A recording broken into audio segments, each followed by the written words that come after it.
Hello, hello. Good morning, everybody. This is the um, computer network lecture part one.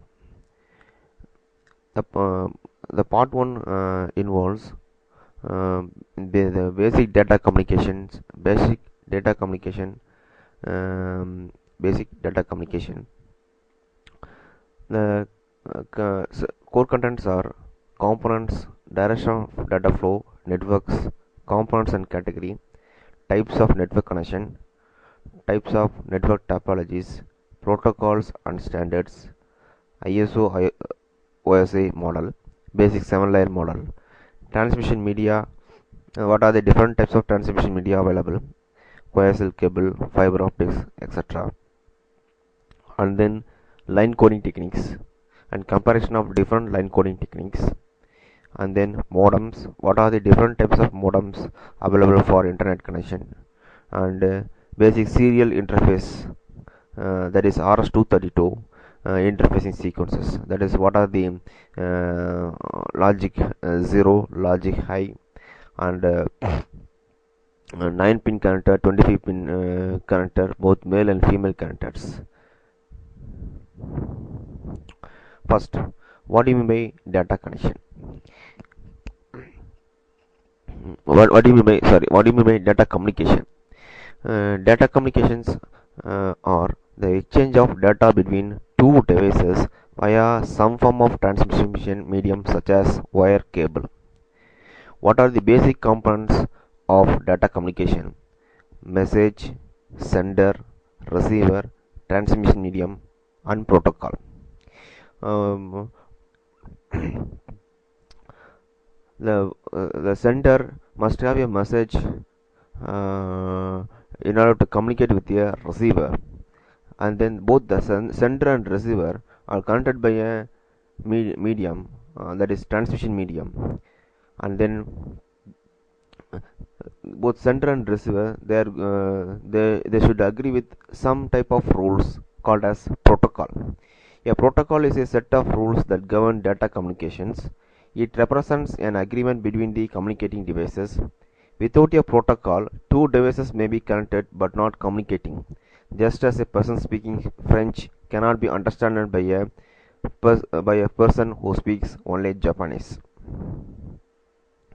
The figure 1 shows 5 components of data communication: sender, receiver, uh, and then the sender and receiver connected by a transmission medium, and message, protocol. Protocol, in the sense, set of rules. Direction based on the direction of data flow. The communication between two devices can be simplex, half duplex, or full duplex. What do you mean by simplex? The communication is unidirectional, as on a one-way street. Only one of the devices on a link can transmit, and the other can only receive. Example for the simplest communication: keyboards and monitors. What do you mean by half duplex? Each station can both transmit and receive, but not at the same time. When one device is sending, the other can only receive, and vice versa. Example: walkie-talkies and CB radios. What do you mean by full duplex? Both stations can transmit and receive simultaneously. Example for full duplex communication: telephone network.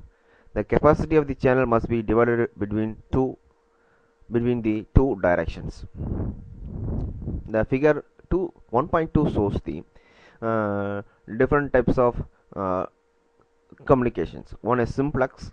The simplest communication is explained by connecting a mainframe with a monitor. The direction of data flow shows only mainframe can communicate with the monitor. That is the data is to be transmitted from the mainframe to the monitor. And figure B shows the communication between the two stations.